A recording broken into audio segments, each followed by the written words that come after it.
Bom dia, pessoal. Vamos de BTC na manhã desse domingo, 17 de julho, agora na Espanha, meio-dia e 17, no Brasil, 7h17. A BTC sentiu a aresta superior dessa figura triangular de caráter ascendente. A gente chegou a fazer a máxima na madrugada de sábado para domingo hoje em 21.684. A máxima de ontem ficou em 21.588. A gente sentiu, a gente está se aproximando desse topo de 8 de julho, cuja máxima foi 22.527. Agora, a aresta superior dessa figura triangular passa a ser uma resistência. A gente superou a linha inferior da nuvem de Shimoku na projeção. Os mercados financeiros já abriram no Oriente Médio. Agora, a Bolsa de Tel Aviv subindo mais 1,46.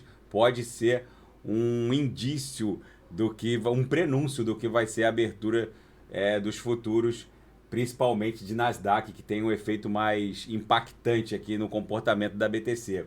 No nosso gráfico da banda de VWAP mensal, a gente está desenhando um corpo real de candle inteiro comprador para cima da VWAP mensal. Então essa migração em direção à VWAP anual, que segue ali em 33, 34 mil dólares, está se desdobrando. A gente agora precisa superar esse topozinho aqui de 8 de julho na altura de 22.500 para aí sim promover uma onda 1 em direção a essa acumulação aqui em torno de 30 mil. Aqui talvez formar uma subonda 2 e numa subonda 3 buscar o patamar de 34 mil dólares.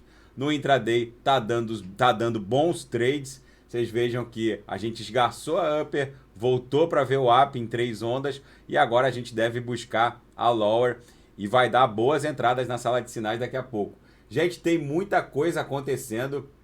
Agora o bilionário Thomas Peterffy, o Thomas Peterffy, ele avisou que é mais fácil a BTC se valorizar do que o Fed controlar a inflação. Ele afirma que existe o risco real da BTC ser proibida ou entrar numa espiral da morte, mas a situação atual é muito mais complexa para o lado do Banco Central norte-americano. E por eliminação, ele está adquirindo o BTC como uma espécie de proteção contra o novo normal, que é a inflação norte-americana. E o Arthur Hayes, o fundador da BitMEX, que agora se aposentou, né, fez um acordo com a justiça norte-americana e se afastou do controle da BitMEX, uma das primeiras e pioneiras exchanges de futuros de BTC principalmente, faz uma análise muito interessante no Daily Hold hoje. Ele diz que se $1 valer mais que 150 ienes ou menos que e €1 valer menos que 0,90 centes de dólar, o Banco Central norte-americano vai ser obrigado a imprimir dinheiro novamente numa nova rodada de expansão monetária, segundo Arthur Hayes, que cita conversas com outros economistas. Japão e União Europeia ficaram muito felizes nas últimas 2 décadas de ter um iene e um euro relativamente mais fraco em relação ao resto das moedas soberanas de outros países desenvolvidos. Isso permitia que as suas indústrias de exportação ganhassem terreno e participação no mercado, pois seus produtos acabavam chegando levemente mais baratos em relação a outros países desenvolvidos. Só que a inflação colapsou o custo de vida de um japonês de classe média e de um europeu de classe média. E isso vai fazer com que as contas, a macroeconomia e a performance das exportações da União Europeia e do Japão entrem num colapso devido à inflação não só de combustíveis e alimentos e o cancelamento de exportações de commodities e a proibição de importações de commodities russas a preços módicos está fazendo toda essa sistemática colapsar. Segundo o Reus, só haveria 2 saídas para contornar esse problema: uma guerra mundial ou os Estados Unidos da América imprimirem uma nova rodada de trilhões de dólares comprando títulos do governo japonês e de membros da União Europeia. Segundo ele, uma conversa muito produtiva com economistas nesse sábado colocaram todas as cartas na mesa e num jogo de xadrez sem saída, ou os Estados Unidos apoiam francamente uma terceira guerra mundial para resetar o sistema financeiro planetário de vez, ou eles entram numa mega rodada de impressão, já que o europeu médio e o japonês médio não vão suportar essa situação se um iene passar, se $1 passar de 150 ienes ou €1 valer menos que 0,90 centes de dólar. Ou seja, é uma questão puramente matemática e de sobrevivência. A rodada de impressão de dólar, segundo o Arthur Reis, já está naquela fase de contagem regressiva. E o FMI cortou a perspectiva de crescimento global. Enfim, isso já é sabido e ressabido. Vem uma recessão global por aí. Os Estados Unidos realizaram testes bem-sucedidos com 2 armas hipersônicas. Para quem não sabe, armas hipersônicas são aquelas capazes de voar acima de Mach 5, ou seja, acima de 5 vezes a velocidade do som. Já é uma tecnologia dominada pela Rússia e pela China. Os Estados Unidos chegam ligeiramente atrasados no domínio dessa tecnologia e, pior, a capacidade de interceptar um artefato desse, carregando ou não uma ogiva nuclear, é muito limitada nesse momento pelos Estados Unidos. Rússia e China já dominam essa capacidade, inclusive de interceptação. Vamos ver quantos trilhões isso aqui não vai gastar para que os Estados Unidos se aproximem de Rússia e China em termos de tecnologia hipersônica.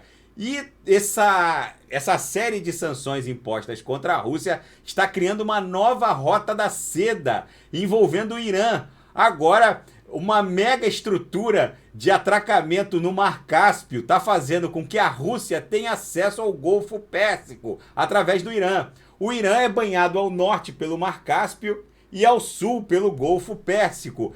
E isso é uma rota muito valiosa para a Rússia, que precisa prover a China e a Índia de armas e petróleo. E esse corredor foi pontificado agora na 6ª cúpula do Mar Cáspio, no Turcomenistão. O Vladimir Putin apareceu por lá e ficou definido num acordo multilateral dos integrantes da cúpula, da 6ª cúpula do Mar Cáspio, que não serão admitidos navios militares ou bases da OTAN no Mar Cáspio, que vai se consolidando como um território virtualmente russo e iraniano, e está se transformando numa mega nova rota da seda para conectar a Rússia diretamente ao Golfo Pérsico e ao Oceano Índico, obviamente. Gente, o mundo está mudando muito rápido. A BTC vai se consolidando como uma commodity, como uma reserva de valor.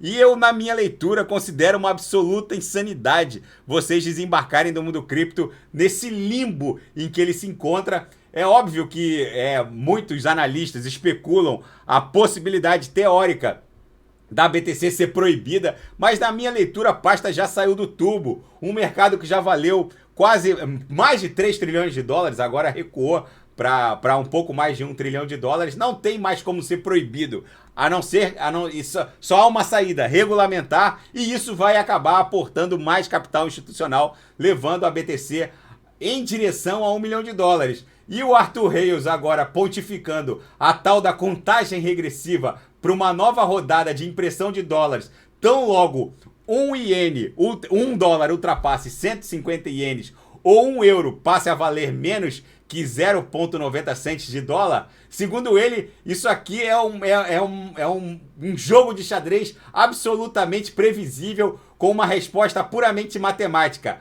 Ou os Estados Unidos imprimem dinheiro para comprar títulos dessas regiões, né, títulos japoneses ou de membros da União Europeia, ou isso aqui explode numa terceira guerra ou explode numa mega rodada de impressão. Não tem saída. E eu prefiro ficar com a hipótese da mega rodada de impressão. Uma terceira guerra, na minha leitura, já está acontecendo. O mundo já está colapsando. Uma dicotomia global financeira já está se desdobrando, e nesse cenário a BTC vai se consolidando como uma commodity. Tá bom, pessoal? Daqui a pouco eu volto com ADA, XRP, Shiba Inu, e quem quiser sugerir alguma análise é só colocar nas mensagens abaixo. Vou fazer a tríade do metaverso Mana, Sandy e Gala. Até daqui a pouco, grande abraço.